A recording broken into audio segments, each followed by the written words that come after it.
think when it comes to like clothing and stuff, it's just like you can either go a branded route or it's more about just contrasting colors for the thumbnail. But you're wearing a suit in the video as well, right?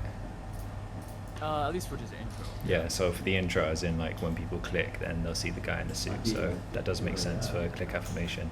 It's just about whether you can make the thumbnail look good, have it pop, have all the elements very clear. But yeah, I hope that helps. No, that helped a lot. Thanks. Cool. Okay, next question. Okay, should I delete the video or is it better to leave it in private? When I've done it with clients before, we just privated the video. I don't think it would matter, but we just privated, waited a bit and then like released again.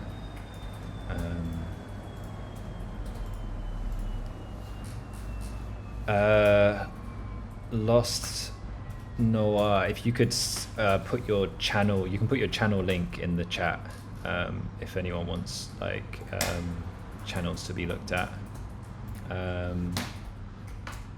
Will these calls be uploaded? I am attempting to record this call right now, so we will try and find a space. Maybe we'll do some like unlisted YouTube links to put these calls every week, because we do plan on doing them every week for those who are available. ZDRW asks, if you have a budget, is it better to hire people for script writing, doing voiceovers, or do everything by yourself? Honestly, like the first thing I would hire would be an editor, because editing just sucks like so much time out of your day, and I think it's better to get really good at everything else so that you can handle the things that actually drive your channel the most. So for example, like ideas are the hands down the most important thing. If you have a really, really good idea, the next thing is about executing that idea. So it's like, how do you execute that idea? Whether it be like writing a script, coming up with a storyline, understanding how you're gonna put together whatever idea you have, that's one thing. But it's like if you start hiring other people to, it's Vexy and everyone. If you start hiring other people to like, I don't know, script, it kind of takes a bit of like the personality. It's like, why, unless you're doing like YouTube automation or something, and you're just trying to like automate everything, which is like one thing. If you want a channel that's even a slightly bit personal to yourself, you're going to have your own voice and your own way of like saying things, and I think it's good to refine that voice. It's good to refine that voice so you can just get really good at that. So yeah, I'd say hire an editor, because the amount of time you spend editing, if you put that all into like ideas, scripting and executing and producing videos, like you're just going to produce way more if you do have the budget. But it's not easy to find good editors and good thumbnails. Like you might have to go through quite a few tests before you find someone who might get what you're doing. Okay, let's have a look at daily pause.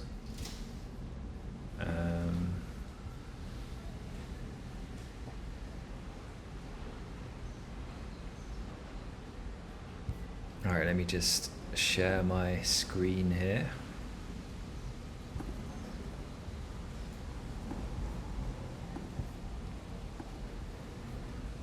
Okay, so we have some,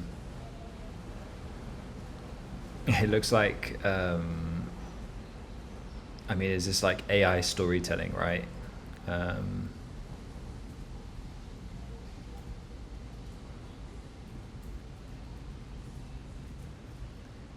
Yeah, I've seen a lot of these pop up on the on the homepage in 1 of 10. So I guess AI storytelling on the basis of cats. And then this is, you said this is the competition.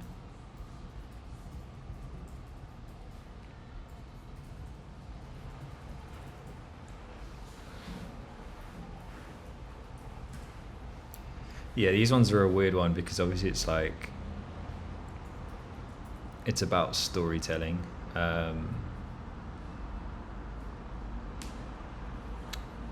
I think like sometimes it's like maybe the strongest stories tend to get the most clicks. I feel like this also looks, I mean, a lot of these, half of these don't even look AI.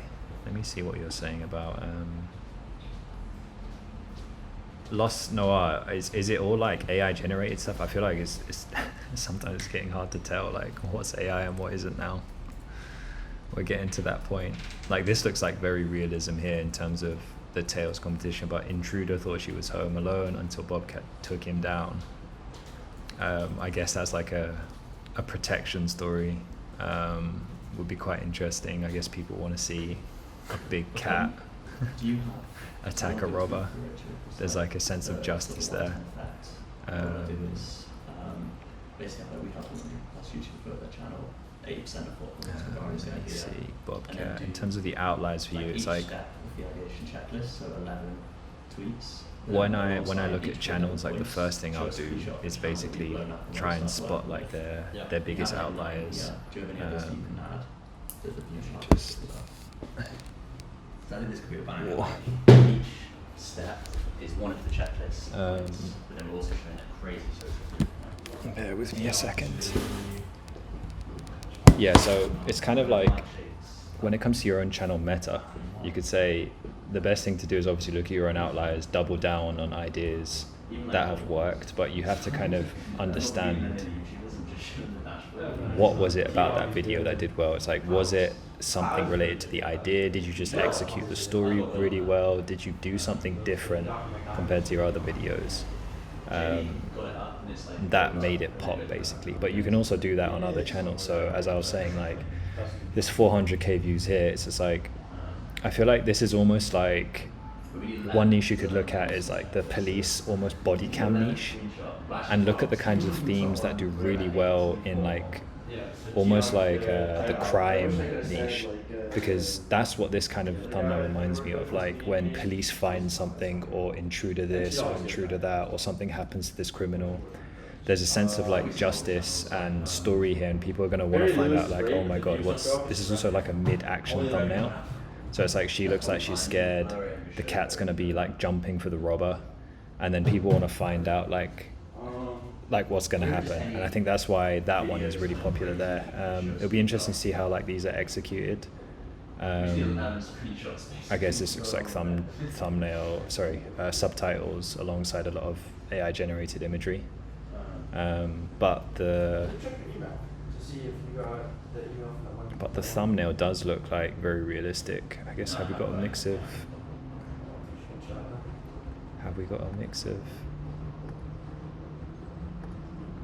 yeah, so this looks like it's AI here. It looks like a mix of AI generated stuff with actual B-roll of like bobcats, and it has like this constant like movement on the screen, I guess, so nothing is ever really stationary. But yeah, I feel like to improve in this niche, it would be like, what are the topics that people are really interested in clicking on? I think crime would be an excellent niche to kind of study like what people click on and bring it over to like these kinds of storytelling channels. And then just improving your storytelling. So like cutting out fluff, getting used to kind of setting up, whether it be like stakes or getting into like the juice as quickly as possible, and learn all these different storytelling techniques that keep people watching. Because that's what's kind of going to go, I think, the furthest on these kinds of channels. Hope that makes sense. Okay, Scout says, I've heard that playlists are good for retention and conversions. I've been doing one-off vids on a business education channel and get less than 100 views. Do you think I should try a series to see if it gets better? In terms of, I guess, business videos it's like if you're going to aim for business on YouTube or aim for conversions, you're going to get less views basically, because it's like when it comes to business, obviously you want to niche down and target a very specific audience, because if you have a business, then you probably know who you're trying to sell to. So then that's going to kind of, I guess, reduce your market when it comes to, or your total addressable market when it comes to like your ideas. And ideally you just want to, I wouldn't necessarily call it a series, but you could essentially create a series of problems or videos addressing problems that that specific person has that you want to work with or you want to sell to. And then you can make that kind of like a series. I wouldn't do like a series in terms of like you have to watch one and then it continues into another thing, kind of like a course. What we've done with clients that have like businesses attached is we have like say like one video that is for the wider market. So you'll go with a bigger idea to try and like cast a bigger net to capture maybe a wider audience, and then some of those that trickle in will then convert into customers through watching other kind of more specific content addressing more specific problems with a smaller audience, maybe that are actually more valuable than those kind of like wider reaching ideas, because sometimes the videos that hit a larger market aren't actually as valuable as like the more niche videos that you're actually giving away really good information to solve specific problems of your customers, and then obviously they want to work with you because of the value that you've provided. I hope that makes sense.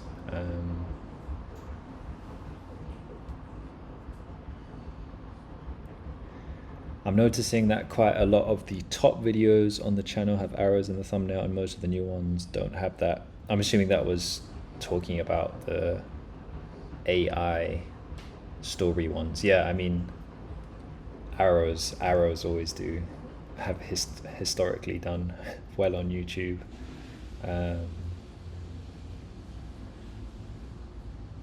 Sometimes people don't know what to look at, so you've got to point it out to them.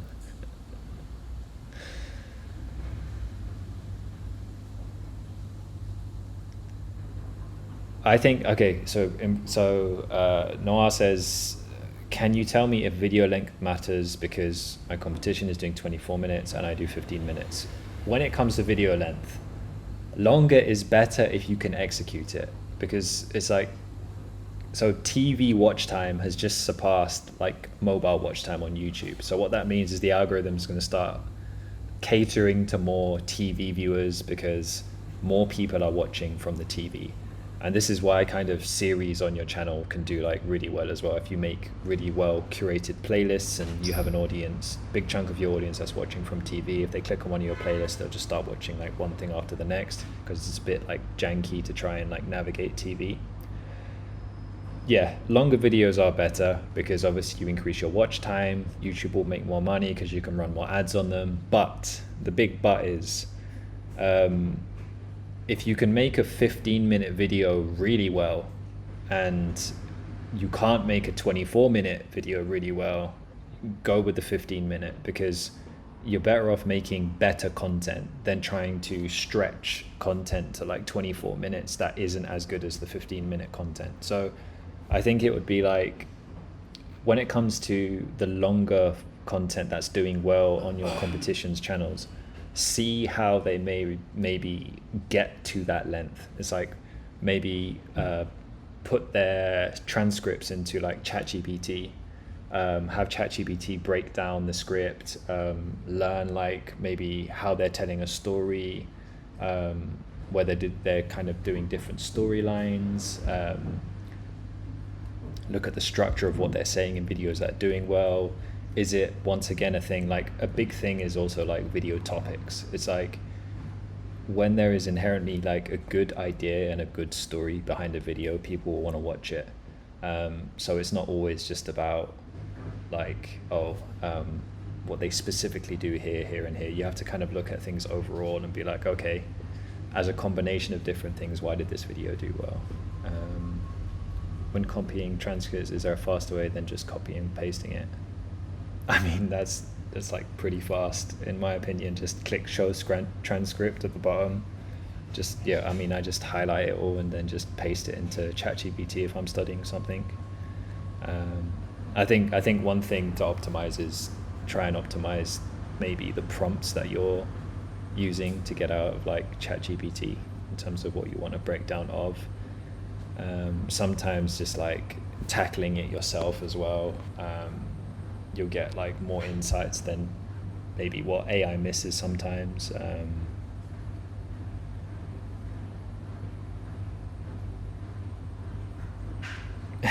Next step extension to copy even faster. Yeah, that's not something I use.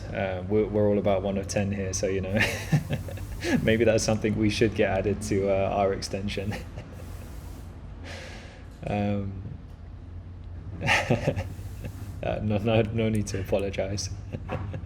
Not dictating the chat here. Okay, makes sense. If business ed is not going to get large views as a metric, how would you suggest I gauge successful vids to take inspiration from? So it's still about outliers, to be honest. So just because something doesn't get large views doesn't mean it's not necessarily an outlier. So there are other business channels that have, you could say, like a smaller view cap, but you can still look at like ideas or formats that have worked on their channel. So for example, their view cap might be like 10k views versus like 100k views to 300k for like bigger ideas. But the 10k views on like certain business channels, they might still, that might still be like a big outlier for them. So just because something is low views doesn't mean it's not an outlier, and you can still study outliers, whether it comes to like formats, keywords, titles, the rest of it. Try and like identify what worked in regards to those outliers to then kind of, I guess, translate into your own niche. But yeah, it's all about like outliers. Basically just study outliers like crazy, identify why they became outliers. A lot of the time it tends to be like the idea and then how well they've executed that idea. Thumbnails are also really important. You've got to have good packaging too, but that all ties into like the idea as well. And then once you broke down like, let's just say like 200-300 outliers, even like within your own niche and outside of your own niche, you're going to be coming up with like way better ideas, have a much kind of better idea of what kind of content you should be making to kind of attract, you could say, the right audience that you want for your channel. Okay, on one of the vids on the 1 of 10 podcast, there was a Minecraft guy who spoke about how he would bolt on a bunch of his videos and make a full movie version of it, which would be the best performing.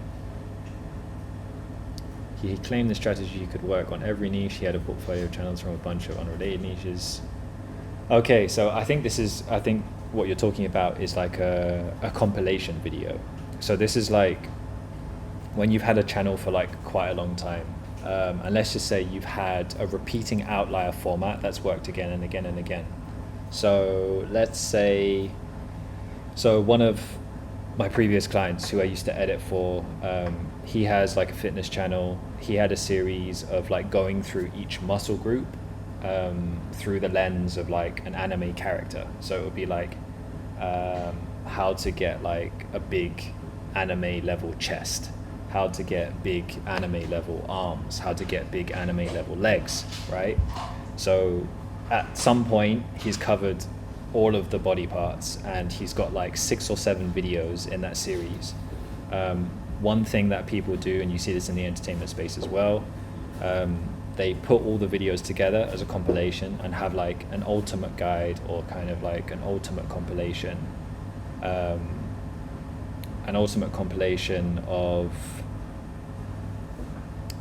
all of those videos in one. So sometimes all they have to do is like rewrite an intro and then they just start playing videos like one after the next. And what it does is, a lot of the time it's like on release the video is a bit of a slow one because a big chunk of the audience has already watched maybe a couple at least of those videos, so they're kind of familiar with the content.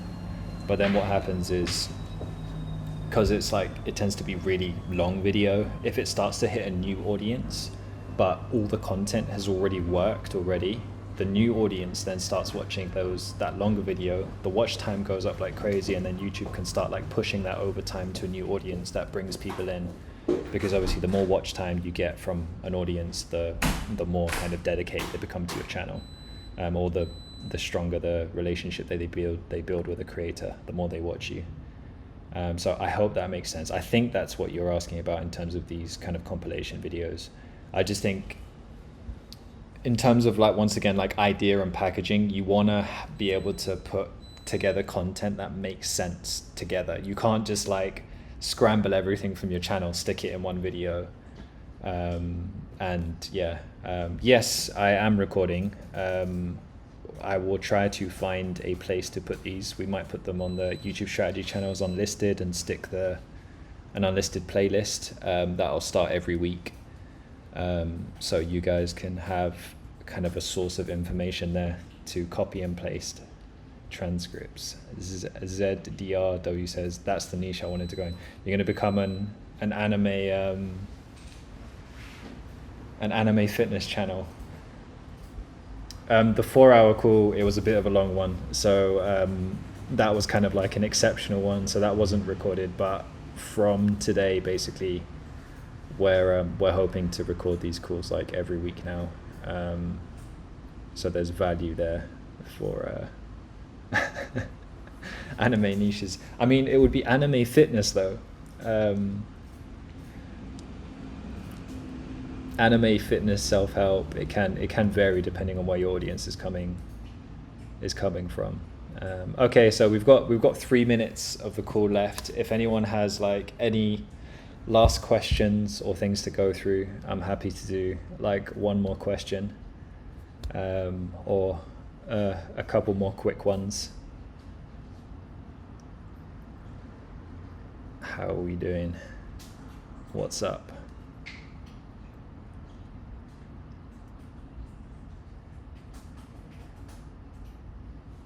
My X, or like we've got 1 of 10. If you just search, I think 1 of 10 strategy on X, that's what our X is. We post a lot of stuff on there.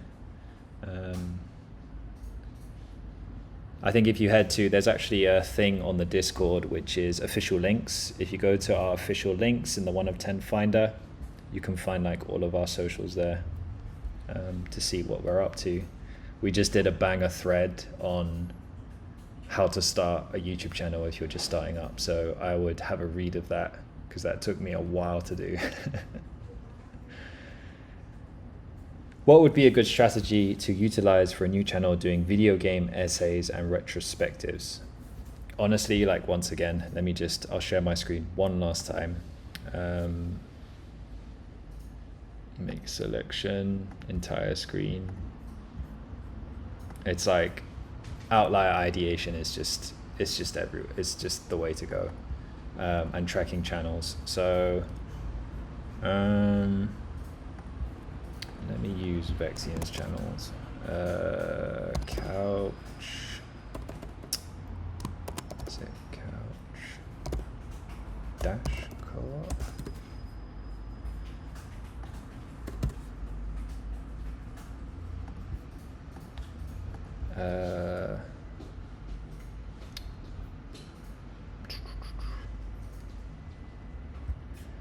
Give me a good title of what a good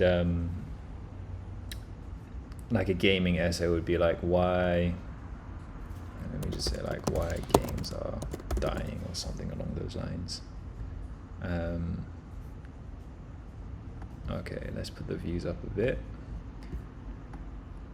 Essentially what it is like you can just start searching some title formats in your niche. Similar topics is decent way to kind of find like topics, or like click on similar thumbnails. So like why video game prices don't make sense anymore. Wow, 35k subs, 100k views there. I guess this is all the drama in relation to pirate software. 10 coming. Okay, so let me see. Yeah, I mean, there are too many niches. All right, let's check out the channel. Oh wait, did I misread that? what do you think about this niche? How would you differentiate in terms of topics and packaging? I mean, the topic is just, it can get a bit like complex because like formats, topics, packaging, they all have a certain kind of like overlap. I mean, the true crime niche is like insane when it comes to like some channels and views and stuff. Once again, I think it's like, can you find I think unique stories, or where can you get stories to tell and frame them in a way that sounds like crazy to listen to? Because I feel like the pull of these kinds of channels are people want to like know like like want to listen to like the most disturbing stuff, the craziest stuff, whether it's in relation to like cartel bosses or like big gangs or these poor kid thumbnails are just like a wild. I've seen like some actors just being used with them as well. Like people are savage with these thumbnails. But I think it's similar to like the AI kind of cat one that we were looking at earlier. It's just like, how are you telling the story? How are you presenting? It's like, I think a lot of these are like also primed for like TV watchers. I think the difficult thing is probably a lot of the stories or a lot of the footage that maybe a lot of these channels are using, there's like a big crossover. A lot of channels are going to be using like the same stuff. So it's like, can you find like a site or a place on the internet where you can get like unique stories, or at least tell stories from a more unique angle than all the other kind of true crime channels that are also going to be just like covering the same people and making exactly the same kind of content. I think that's the difficult thing to navigate.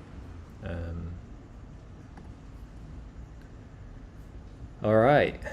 Thank you everyone for coming. And next week on Friday, I'm going to be doing another call, same time. No unique angle equals no video. I mean, you don't always have to be like super unique, but it's just like, it's always the thing of, if you're doing the same as everyone else, like why should anyone want to watch you over someone else? It's like you only kind of have a bit more power once you've grown, if that makes sense, to try like bigger ideas. I think it's better to go a bit more niche when you're kind of building momentum, and then you can go with bigger ideas once you have a bit of an audience behind you who will actually like watch your content because they like you, which can kind of help push your content out. So thank you everyone for coming, and we do have a weekly call next week, Friday, same time. And yeah, all the best to everyone growing a channel. Do sign up to 1 of 10 if you want the best tool for outlier ideation. But if you really want kind of a good idea of how to start or get kind of some momentum with YouTube, I would advise going to our X and reading the pinned thread that we just put out yesterday, because that has a lot of good information in it. If you kind of internalize that and put that into practice, you'll be ahead of like 99% of like other creators who are getting started. So thank you everyone, and I will see you next week.